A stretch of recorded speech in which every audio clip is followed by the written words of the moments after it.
So welcome guys. आज हमारा ethics का ये इमोशनल इंटेलिजेंस का सेकंड लेक्चर है। ऑलरेडी इमोशनल इंटेलिजेंस पे हमने एक और लेक्चर अपलोड कर दिया हुआ है, so you can visit the playlist और आप वहाँ पे ये सारे लेक्चर्स एक्सेस कर सकते हैं। ये पूरा हमारा यूपीएससी का एथिक्स का फ्री में कोर्स हमारे यूट्यूब चैनल पे अवेलेबल है।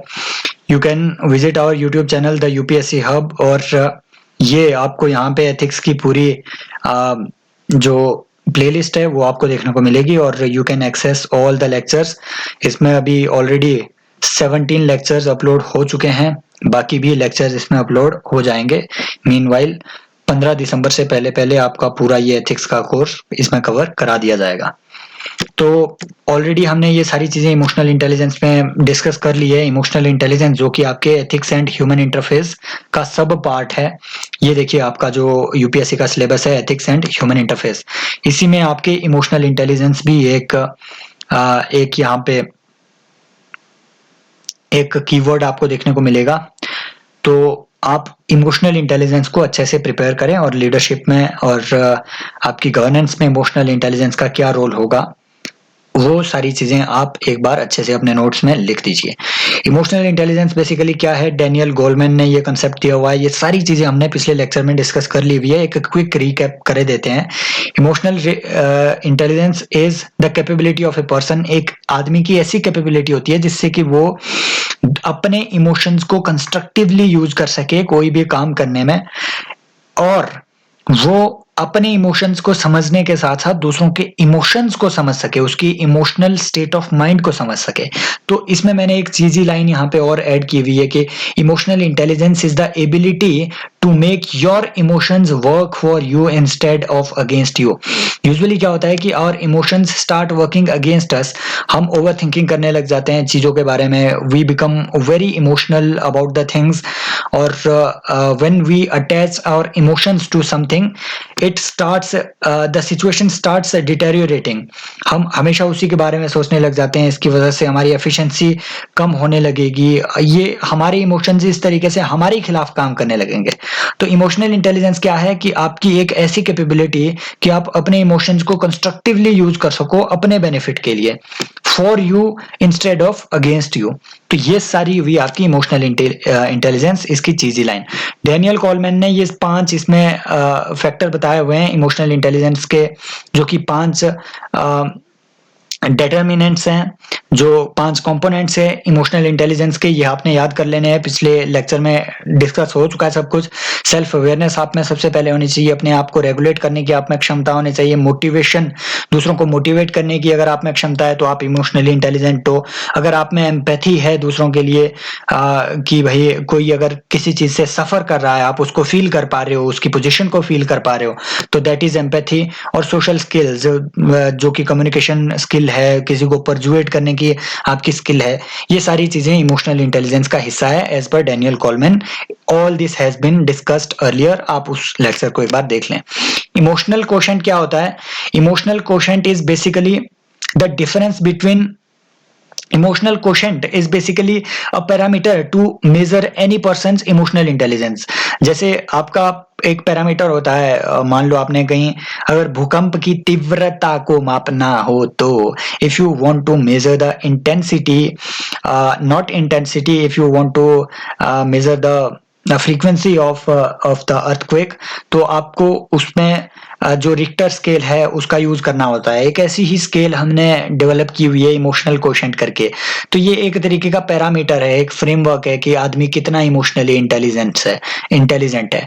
तो बेसिकली आप मान लो कि ये एक पैमाना है, पैमाना टाइप है किसी आदमी के इमोशनल इंटेलिजेंस को मेजर करने के लिए। हाई ईक्यू अगर किसी का है, अगर कोई आदमी इमोशनली बहुत ज्यादा इंटेलिजेंट है, तो उसका फर्क क्या होगा, उसको बेनिफिट होंगे। पहला बेनिफिट होगा कि उसमें बेटर एबिलिटी होगी to deal with stress, to deal with relationships etcetera. Why? Because he knows about his emotions, he knows about the emotions of others. तो अगर if you are aware about your own state of mind, you can better deal with your stress. Enhances the leadership qualities, definitely it enhances the leadership qualities. For example, अगर आपको मैं एक example दूं, there is an example of Russi Mody. रूसी मोदी हुआ करते थे MD Tata steel के। तो रूसी मोदी जब जमशेदपुर में गए, एक लेक्चर दे रहे थे, डिलीवर कर रहे थे लेक्चर, और उन्होंने फिर पूछा कि भाई आपको, वर्कर से पूछा कि आपको कोई सवाल तो नहीं है। One worker he stood up और उसने कहा कि साहब कोई सवाल नहीं है, बस आप एक बार हमारे टॉयलेट देखने चलो। रूसी मोदी गए, उसी टाइम गए, उन्होंने टॉयलेट्स को देखा, देखा कि उसमें बहुत सारी गंदगी है, स्मेल छोड़ रहा है वर्कर्स का टॉयलेट। वहीं बगल में एग्जीक्यूटिव ऑफिसर्स का टॉयलेट्स थे, बिल्कुल साफ सुथरे एकदम। रूसी मोदी ने उसी टाइम तुरंत प्रभाव से एग्जीक्यूटिव्स को बुलाया वहां पे और उनसे पूछा कि कितने टाइम में ये तुम साफ कर दोगे। एग्जीक्यूटिव्स ने बोलते महीना तक लग जाएगा हमारे। रूसी मोदी ने कहा आज, नाउ डू इट नाउ, अभी इसको करो। बोले साहब इतनी जल्दी तो नहीं हो पाएगा, कैसे संभव है? बोले होगा। रूसी मोदी ने एक ऑर्डर पास किया कि भाई ये जो साइन बोर्ड है इसको इंटरचेंज कर दो, जो वर्कर्स के टॉयलेट है वो एग्जीक्यूटिव्स को दे दो, एग्जीक्यूटिव के टॉयलेट वर्कर्स को दे दो। एकदम से शाम को वो सारा साफ हो गया और वर्कर्स का एकदम से फेथ, ट्रस्ट रूसी मोदी पे बढ़ गया। तो इस तरीके से लीडरशिप क्वालिटीज में भी इमोशनल इंटेलिजेंस आपकी, वो उसने ऐसा इसलिए किया क्योंकि he was able to feel the situation through which the workers of the company were suffering. तो उस चीज को जब आप अच्छे तरीके से अडॉप्ट करोगे तो you become emotionally intelligent. Leader with good EQ becomes able to handle the issue conflict at emotional level. There are many issues in your organization, there would be many issues that are emotional in nature. तो उसका आपके emotions से लेना देना है, that is not purely material in nature. तो when a leader is emotionally intelligent, he will consult with his subordinate and try to find out remedies for whatever he is suffering through. So emotionally, if you are intelligent, it overall enhances your leadership qualities. And next leads to job satisfaction, efficiency of work and work coherence. ये सारी चीजें आपको पता है, ये आपने इसके notes बना के रखने हैं। And all these are benefits of being a person with good emotional quotient. यहाँ चीजी लाइंस मैंने दो अपने आप बना के यहाँ पे दी हुई है कि basically your emotional quotient is good when your brain equates your heart, when your brain and your heart are functioning together in such a way that they supplement each others, at that time you are emotionally intelligent. Emotional intelligent होने का मतलब यही नहीं कि you work purely according to your emotions. No, there should be a reason behind every emotions you are getting. So हर gut feeling, हर emotion के पीछे अगर आप रीजन भी यूज कर पा रहे हो, then you are emotionally intelligent. So it is a rational intelligence, rational use of your emotions for gaining something out of something. That is your emotional intelligence. So basically your EQ is good when your brain equates your heart. That is the cheesy line, you should note it.